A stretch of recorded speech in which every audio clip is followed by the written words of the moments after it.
dispesialisasikan dulu dalam bentuk ta'rif namanya, definisi. Jadi kalau Anda ingin membahas sesuatu, kita harus sepakat dengan definisinya dulu.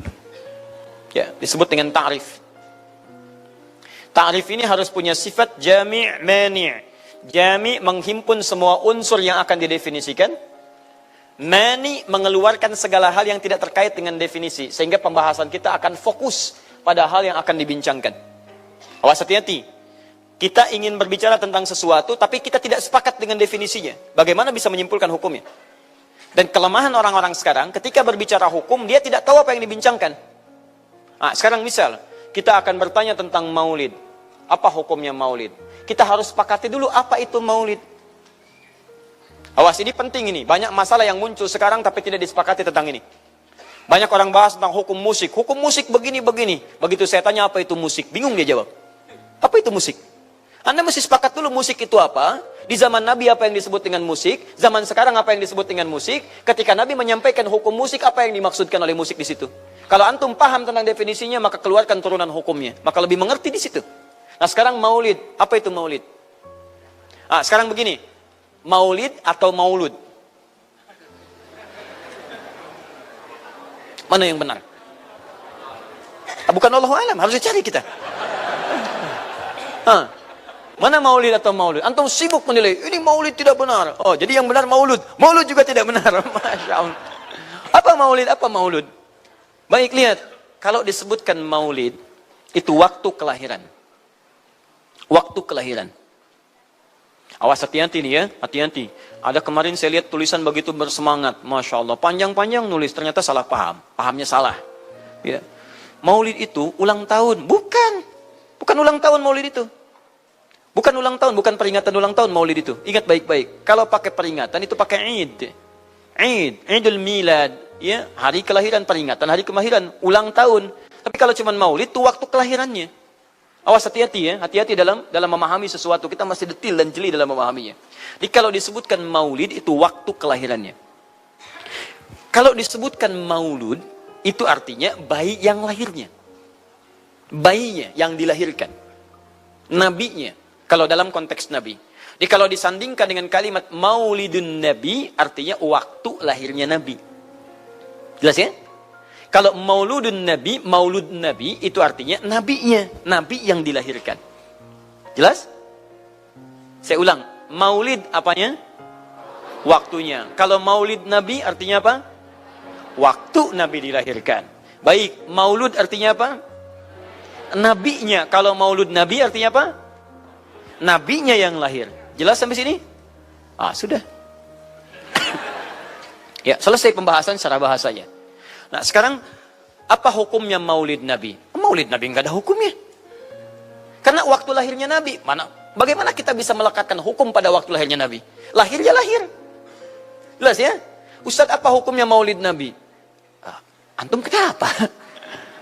Apa hukumnya waktu lahirnya antum? Antum lahir apa hukumnya? Kapan antum lahir? Ustaz, kapan antum lahir? 11 September. Apa hukumnya? Apa hukumnya? Apa hukumnya saya lahir? Lahir ya lahir. Jelas ya? Jadi kelahiran seseorang itu nggak ada hukumnya.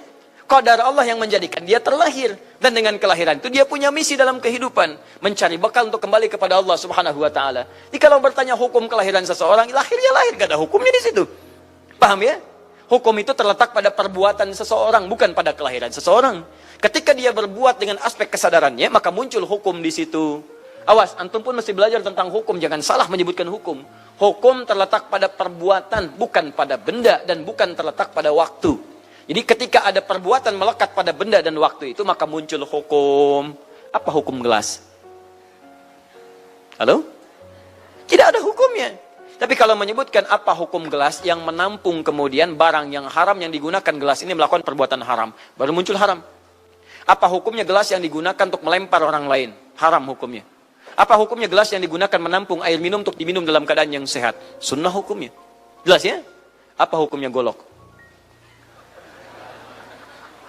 Golok digunakan apa? Kalau digunakan menyembelih hewan kurban, maka jadi sunnah hukumnya.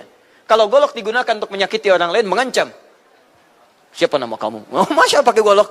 Ya, hati-hati. Nah, itu haram hukumnya. Jadi benda terletak kepada, maaf, perbuatan yang melekat kepadanya. Apa hukumnya hari kelahiran? Hari kelahiran nggak ada hukumnya. Yang melekat hukum itu bagaimana menyikapi hari kelahiran itu. Itu poinnya. Paham ya? Ketika ada perbuatan melekat kepadanya, maka di situ ada hukum. Maulud itu bayinya, berarti nabinya. Apa hukum maulud? Apa hukumnya nabi? Nabi yang lahir nggak ada hukumnya. Jadi kalau Anda menolak maulud dengan pengertian seperti ini, maka Anda keluar dari Islam. Kalau dalam hukum seperti ini, saya menentang maulid Nabi, berarti Anda menentang kelahiran Nabi SAW. Saya menentang maulud Nabi, berarti Anda berhadapan dengan Nabi, Anda musuh Nabi.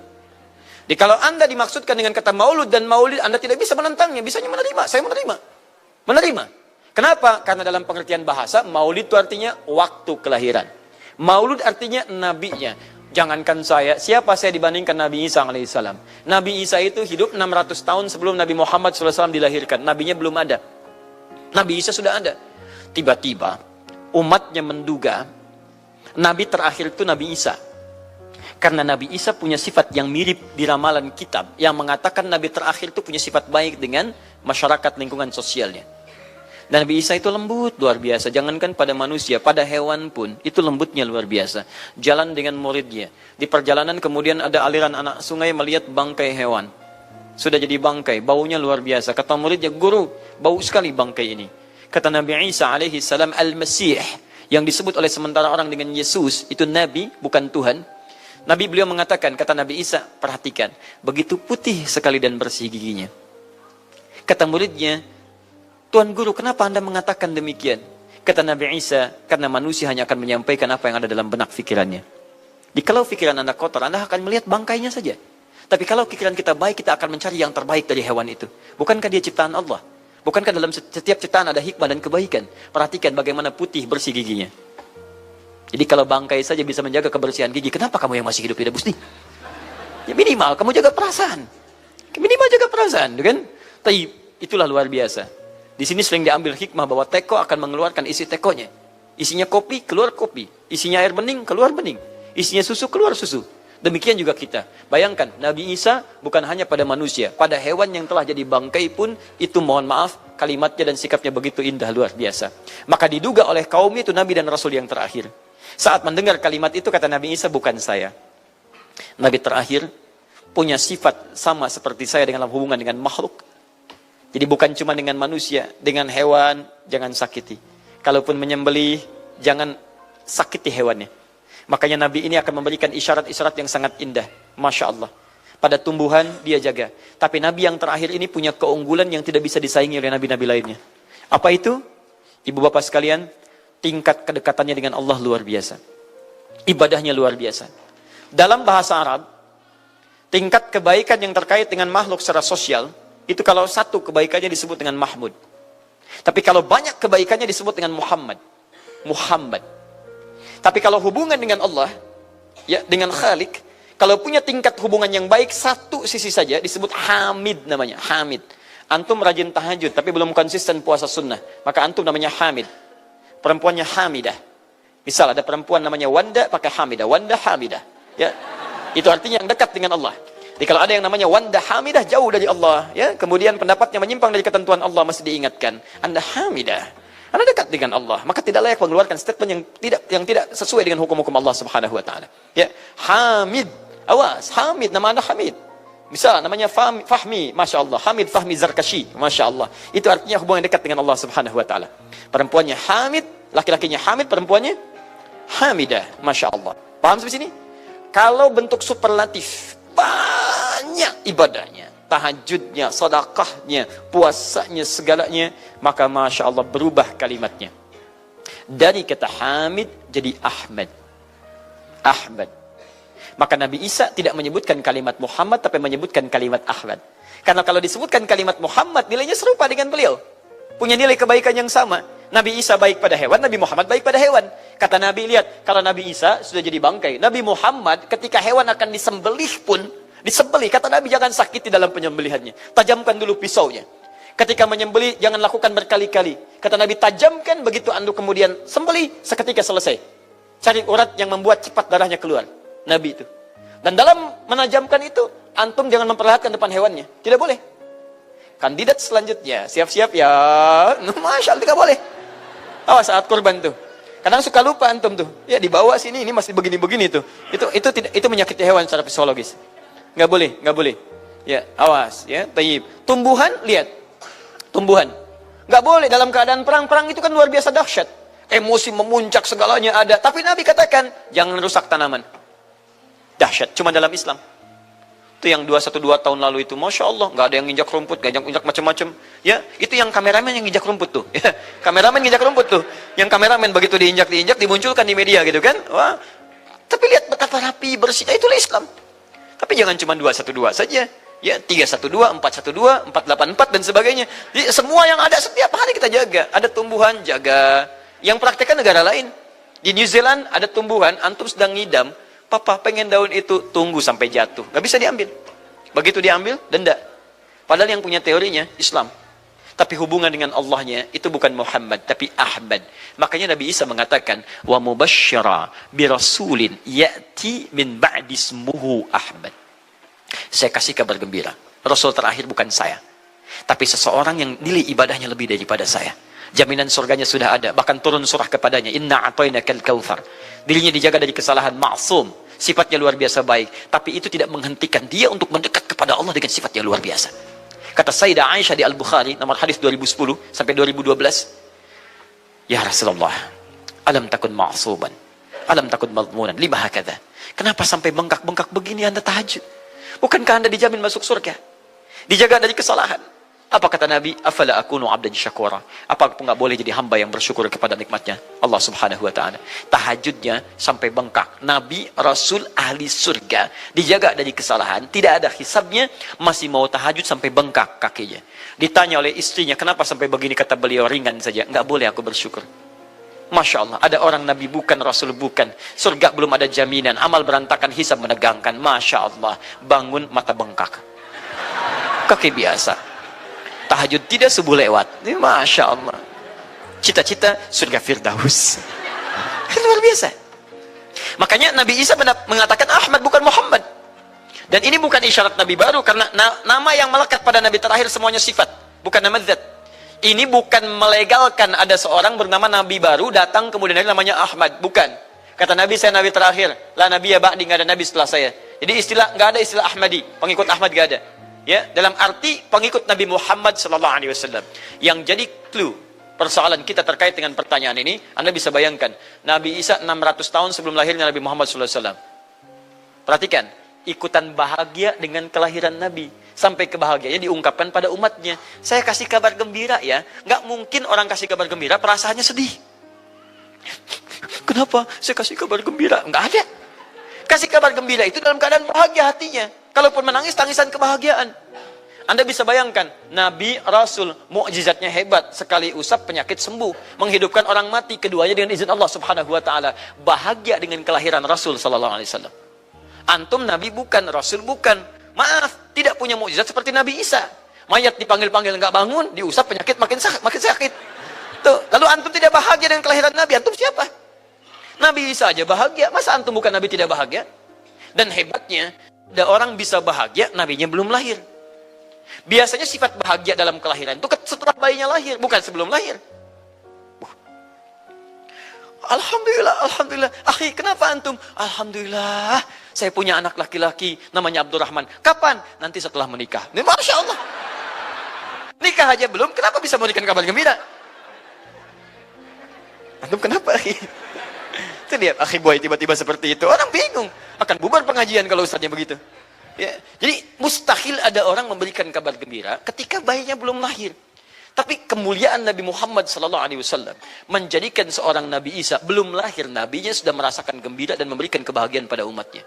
Kalau bukan Nabi Muhammad, mustahil. Ada kemuliaan tersendiri bagi Nabi Muhammad SAW. Setiap Rasul menantikannya. Nabi Isa menantikan. Masa antum tidak menantikan itu? Jadi kalau ada orang menolak maulid dalam arti waktu kelahirannya, maka dia telah ingkar pada Nabi Muhammad SAW. Maulud Nabi Ibrahim alaihissalam. Antum kenal Nabi Ibrahim? Oh, Masya Allah. Luar biasa.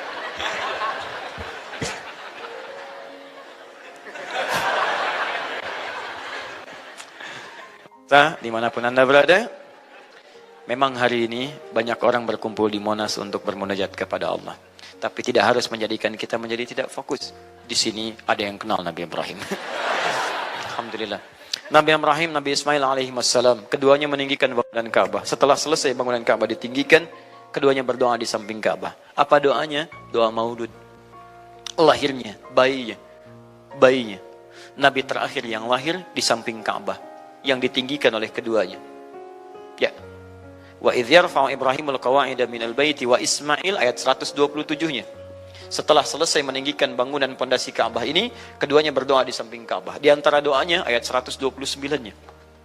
Rabbana wab'ath fihim rasulan minhum yatlu 'alaihim ayatika wa yu'allimuhumul kitab wal hikmah wa yuzakkihim innaka antal azizul hakim.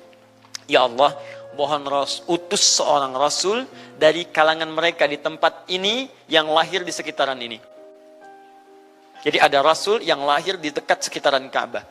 Hasil penelitian tidak ada rasul satupun yang lahir di dekat Ka'bah kecuali Nabi Muhammad SAW. Ya, silahkan cek. Kami baru kembali dari sana dan sampai sekarang tempat dilahirkannya masih ada dan disamarkan dalam bentuk museum. Ya, di bawahnya ada perpustakaan Al-Maktabah Qadimah. Di kalau antum dari Zamzam di sini, ini As-Saffah. Ya, nyebrang sedikit ini Istana Raja, dalam jarak cuma 15 meter ke sini kurang lebih. Lurus ke sini, dan belok langsung ke sebelah kanan. Di sini ada jembatan ke atas, ke lantai yang ketiga, ya, naik ke sini. Kemudian di sini antum langsung belok ke pintu sini. Ini ada Babul Ajjad, bab yang ke pintu ke-25. Ini bab Ismail, pintu ke-26. Antum lurus saja ke sini, jangan belok sini, jangan belok sini. Di sini kemudian ada gate lurus King Abdul Aziz, yang pertama di sini. Ya, antum belok kanan sini, lurus sekitar 30 meter dari sini, sebelah kanan ada pos satpam. Di atas pos satpam ada kamera CCTV 1. Dari sini antum jalan sampai ujung, di ujung sini, dari sini ke sini ada 35 kipas di atas. Pas di ujung sini. Kemudian ambil lurus ke sini, di sini ada bab Ali, ini masih dibuka, babus salam ini ditutup, di sini sebelumnya babun Nabi. Kemudian ambil tarik garis lurus dari babus salam ke sini, dari jarak sini ujung ke sini, ya ada sekitar 200 meter. Ke ujung sinilah, di sini ada bangunan warna krem di sini. Di sampingnya ada tempat ngambil air Zam-Zam dengan menggunakan keran. Jadi kalau punya girigen, ingin ngambil banyak, jangan nyusahin orang ngambil di, misalnya di termos-termos yang besar itu. Ngambil dari sini, itu ada keran langsung. Dan gratis di situ. Ya, beli kompannya sekitar 5 real, antum ambil dari situ, masukkan airnya, bisa bawa ke hotel. Isi kapan bolak-balik di sini. Sampingnya persis, ini tempat Nabi dilahirkan. Ini maulud Nabi, bayinya lahir di sini. Ya, bayinya lahir di sini. Cuman disamarkan oleh pemerintah kerajaan Arab Saudi supaya tidak dikultuskan tempat ini. Karena begitu pernah ada yang tahu ini, banyak salah ibadah. Kan Ka'bahnya di sini, sholatnya ngadep ke sini. Betul Pak, Bu, pernah terjadi. Makanya kalau antum lihat, dari ujung saya sudah kelihatan. Dari ujung sudah ada di sini warna biru. Ya, ada tulisan di situ, ada gambar dicoret. Ada gambar orang sedang rukuk ke situ. Ada sorban dan sebagainya. Ada tulisan di situ, jangan beribadah menghadap ke sini. Karena ini bukan kiblat, haram hukumnya. Dan ditulis dengan menggunakan bahasa Arab, bahasa Inggris, bahasa Urdu, plus bahasa Indonesia. Artinya ada orang Indonesia juga yang salah ke sini. Ya. Kalau tidak mustahil ditulis pakai bahasa Indonesia. Nggak ada tulisan bahasa Cina, bahasa Jepang dan yang lainnya. Ya. Nah, jadi ini kemudian dicoret, tapi tidak mencoret tentang situs pernah lahir di sini Nabi Muhammad SAW. Jadi artinya doa dua Nabi tadi dikabulkan oleh Allah Subhanahu Wa Taala. Nabi Ibrahim, Nabi Ismail. Dan tahukah Anda keduanya berdoa jauh sebelum kedatangan Nabi Isa. Saya pernah katakan 30 generasi sampai Nabi Ibrahim dari Nabi Muhammad SAW.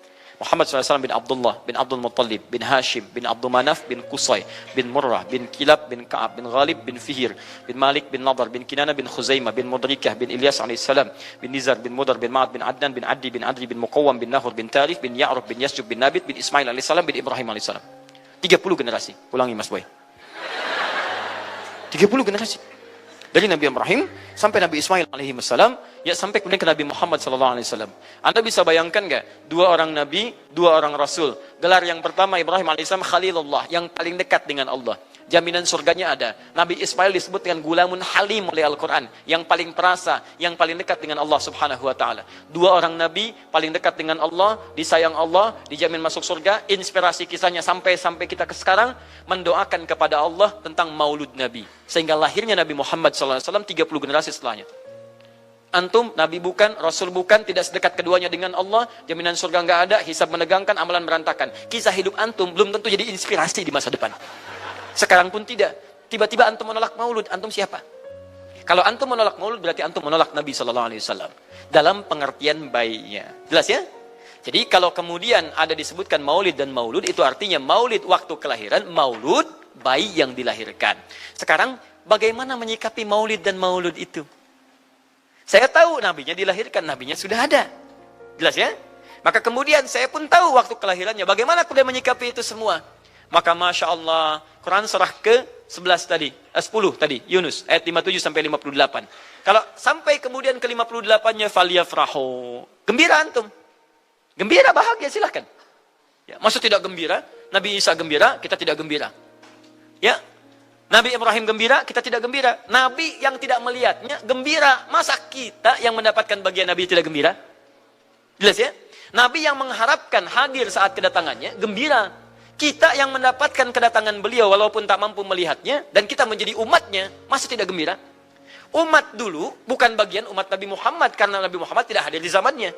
Gembira dengan berita kedatangan Nabi Muhammad, padahal nabinya belum datang. Masa kita yang jadi umatnya, yang nabinya telah kemudian kita dapati, walaupun tidak melihatnya, masa kita tidak ikutan gembira? Maka pertama kita mesti gembira. Maka yang kedua, bagaimana mengekspresikan kegembiraan itu? Maka contoh-contoh dari Nabi SAW, bagaimana mengekspresikan kegembiraan-kegembiraan dengan Nabi SAW itu, pertama Nabi sendiri menyikapi hari kelahirannya dengan berpuasa. Di hari Senin. Jelas ya? Ini bagi Nabi sendiri pribadinya. Nanti jadi hukum untuk kita. Maaf, saya akan tafsirkan lebih luas karena ini jadi hukum-hukum turunan. Ketika Nabi puasa di hari Senin ditanya, ya Rasulullah kenapa engkau puasa? Kata Nabi, dzaka yauma wulidtu. Bima makna? Ini adalah hari aku dilahirkan. Hari aku dilahirkan. Jadi ini hukum kelahiran. Kalau antum misalnya masuk pada hari dilahirkan, boleh antum ikuti sunnah Nabi SAW. Apa sunnahnya? Puasa. Puasa. Kenapa puasa? Nabi SAW mencontohkan puasa. Hari Senin beliau puasa. Ketika antum puasa Senin, bukan cuma puasa sunnah, tapi ada nilai di situ. Nah, kalau hari lahirnya antum bertepatan dengan hari yang tidak diperkenankan puasa, seperti Jumat misalnya, hari kita bahagia, maka kata para ulama, ambil hikmah dari nilai puasa itu. Puasa itu kan dua hikmahnya. Satu, meningkatkan ibadah yang baik. Kedua, mencegah maksiat. Silahkan cek, bukankah saat puasa ibadah antum meningkat? Silahkan cek, saat puasa. Jangankan yang fardu, yang sunnah dikejar kan? Jangankan koran yang dibaca, Al-Quran dibolak-balik. Maksiat ditekan, tidak ada orang puasa maksiat. Tidak ada. Ya, bahkan pelaku maksiat pun saat puasa, libur maksiatnya. Minimal takut batal puasanya.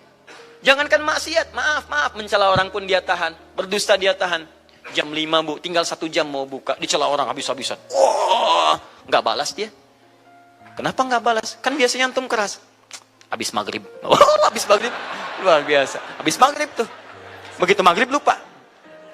Habis maghrib lupa. Ya, kenapa? Dia jaga. Jadi hikmah orang puasa itu kalau sudah puasa, ibadahnya meningkat, maksiatnya hilang. Jadi kalau antum ikut rajin puasa, ibadah tidak meningkat, maksiatnya tetap ada. Ada yang salah dengan puasa antum. Makanya ketika datang hari kelahiran, sebetulnya yang paling tepat, kalau antum bertepatan dengan waktu-waktu sunnah puasa, antum puasa. Senin, antum puasa. Tapi kalau tidak bertepatan dengan waktu itu, hikmah puasa yang antum ambil. Antum koreksi diri sampai dengan hari kelahiran itu, berapa banyak ibadah sudah antum kumpulkan, berapa maksiat antum harus tangisi. Itu hikmah terbesarnya.